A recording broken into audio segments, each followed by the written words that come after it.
चलो डिस्कस करते हैं 22 जैन शिफ्ट 2 का क्वेश्चन नंबर 29। ये क्वेश्चन देखते हैं किस चैप्टर के लिए है। तो a uniform bar of length 12 centimetre mass 20 lies on a smooth horizontal table. तो इस पे अंडरलाइन कर लेंगे कि फ्रिक्शन नहीं है, आगे चल के ध्यान रखेंगे।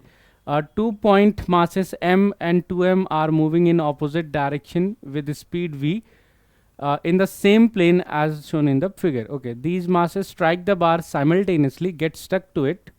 After the collision, entire system rotating with angular frequency omega.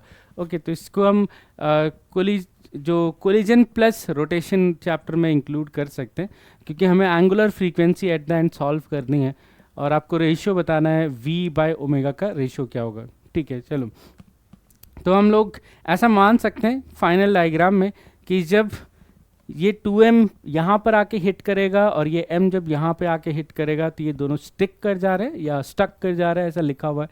तो उनको हमने चिपका दिया और इस चिपकाने के बाद आप फील कर सकते हो कि इसका रोटेशन किस साइड पे होगा, क्योंकि जब ये इस पे इस तरह से इम्पल्स लगाएगा तो ये बेसिकली एंटी क्लॉकवाइज घूमने की कोशिश करेगा, और जब ये नीचे की तरफ ऐसे इम्पल्स लगाएगा तो इसकी वजह से भी एंटी क्लॉकवाइज ही घूमने की कोशिश करेगा।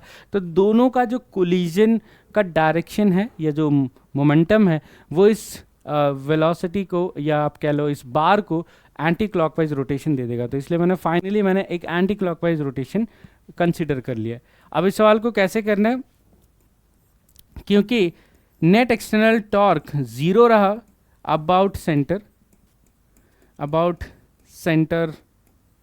ठीक है। तो अबाउट सेंटर मैं क्या करूँगा, एंगुलर मोमेंटम कंजर्व कर सकते हैं। हम लिख सकते हैं angular momentum just before collision and equal to angular momentum final just after. ठीक है, जस्ट आफ्टर, ये दोनों सेम होना चाहिए और हमें जस्ट आफ्टर की ही एंगुलर स्पीड रिक्वायर्ड है। तो angular momentum before and after conserve कर सकते हैं।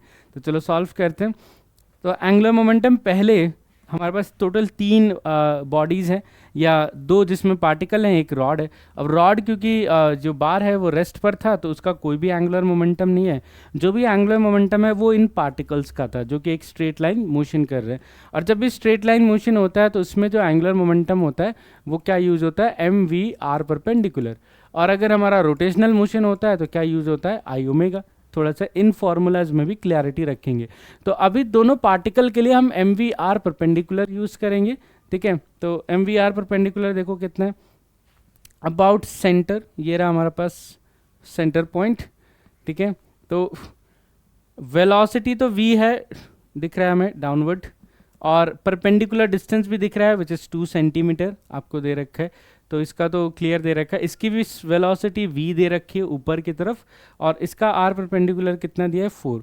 दोनों के लिए जो एंगुलर मोमेंटम का डायरेक्शन है, अगर r क्रॉस v करोगे, देखो r क्रॉस v इसका भी आउट आएगा, और यहाँ पर अगर r क्रॉस v करोगे तो इसका भी आउट आएगा, मतलब दोनों का एंगुलर मोमेंटम सेम डायरेक्शन में। ठीक है, वेलोसिटी ऑपोजिट देखकर ऑपोजिट मत लिख देना, ठीक है, नेगेटिव साइन मत लिख देना।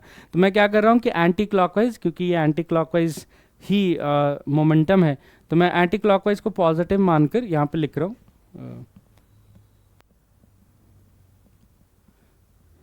तो angular momentum initial equal to angular momentum final. तो पहले वाले का मास 2m था, उसका distance M V, velocity speed v था, और r perpendicular 2 centimetre, just to be sure मैं इसको मीटर में कन्वर्ट कर देता हूँ, प्लस दूसरे वाला का मास m था, उसकी भी वेलोसिटी v थी, और बट उसका डिस्टेंस 4 सेंटीमीटर था।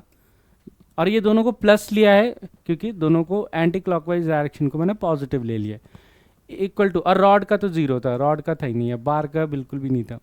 चलो अब फाइनल एंगुलर मोमेंटम पर आते हैं।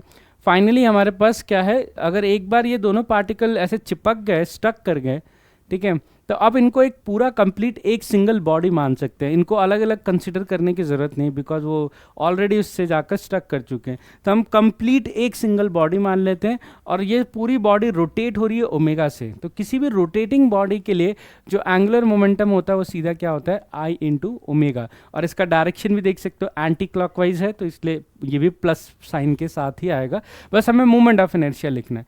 तो मोमेंट ऑफ इनर्शिया क्या होगा, mass of the rod, let's go for capital M, L square divided by 12. This is the moment of inertia of the rod plus, अब पार्टिकल्स का लिखते हैं तो एक पार्टिकल 2m मास का है, ठीक है, एक पार्टिकल 2m मास का है और उसका डिस्टेंस जो है वो 2 सेंटीमीटर है। दूसरे पार्टिकल का मास m है और उसका डिस्टेंस 4 सेंटीमीटर है। तो ये आ जाएगा 2m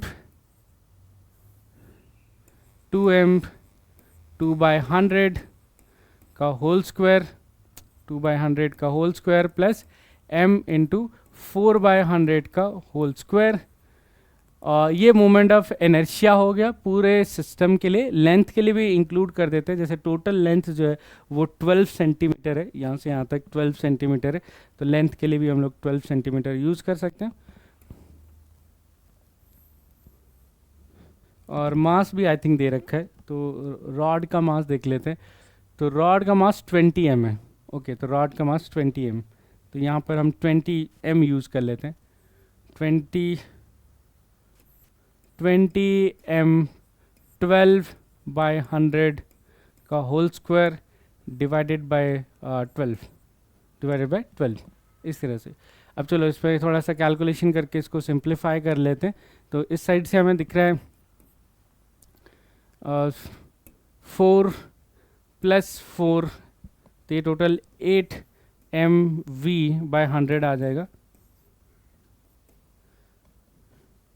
ठीक है। इस साइड देखते हैं क्या क्या चीज़ें हमारे पास बच रही है। तो एक 100 स्क्वायर कॉमन आ जाएगा सब में से, m मास कॉमन आ जाएगा, एक 12 से एक 12 यहाँ पे चला जाएगा, ठीक है। तो हमारे पास क्या क्या बाहर चीज़ें बच रही हैं, ठीक है। तो मास m कॉमन ले रहा हूँ, 100 का स्क्वायर कॉमन ले रहा हूँ। उसके बाद यहाँ पर हमारे पास है 20 × 12, क्योंकि एक 12 रह जाएगा। यहाँ पर हमारे पास बच रहा है 4 × 2 विच इज़ 8 प्लस 16 यहाँ पर m का स्क्वायर। अब यहाँ पर m भी हमारे पास डिवाइड हो जाता है और ओमेगा लास्ट में भूल गया, सॉरी, यहाँ पर ओमेगा है, यहाँ पर ओमेगा है। हमें फाइनल रेशियो तो इन्हीं दोनों का चाहिए, है ना, हमें फाइनल रेशियो v/ओमेगा चाहिए, ठीक है। तो v/ओमेगा चाहिए, तो हम लोग v को इस साइड ऑलरेडी ला चुके हैं, ओमेगा इस साइड ले जाते हैं, 100 से एक 100 की पावर भी डिवाइड कर देते हैं। तो v/ओमेगा कितना आ रहा है देखो, ठीक है, v/ओमेगा, तो ओमेगा इस साइड ले आए, अब उस साइड लेके चले जाते हैं। तो हमारे पास क्या क्या चीज़ें रिमेनिंग है इधर, तो 240 यहाँ से आ गया, प्लस 8 + 24 डिवाइडेड बाय, और क्या क्या हमारे पास इधर से 8 डिवीज़न में और 100 डिवीज़न में, इस तरह से। तो इसमें वैल्यूज पुट करते हैं, कितना आ जाएगा, 240 + 264 डिवाइडेड बाय 8 × 100। चलो इसको डिवाइड करते हैं 8 से, तो ये जाना चाहिए 3 और 3 33, ये 33 आ रहा है बाय 100 आ रहा है, लेकिन नीचे 33/100, एक 100 कहीं मिसिंग है, एक बार चेक कर लेते हैं। कोई 100 मिसिंग तो नहीं हो गया, यहाँ पे सेंटीमीटर्स ही दिया हुआ है सब कुछ। 33 तो आंसर दिख रहा है, बट 100 का क्या कहते हैं,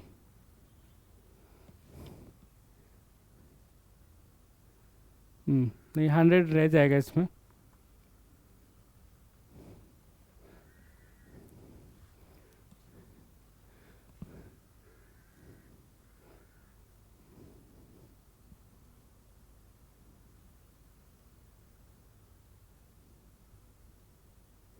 अगर हम लोग सब कुछ सेंटीमीटर्स में सॉल्व करें तब ये 100 नहीं आएगा।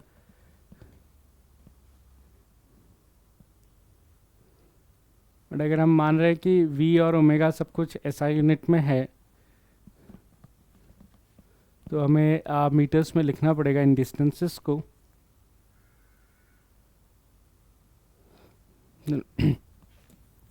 तो अभी के लिए मेरा आंसर तो 33/100 होगा।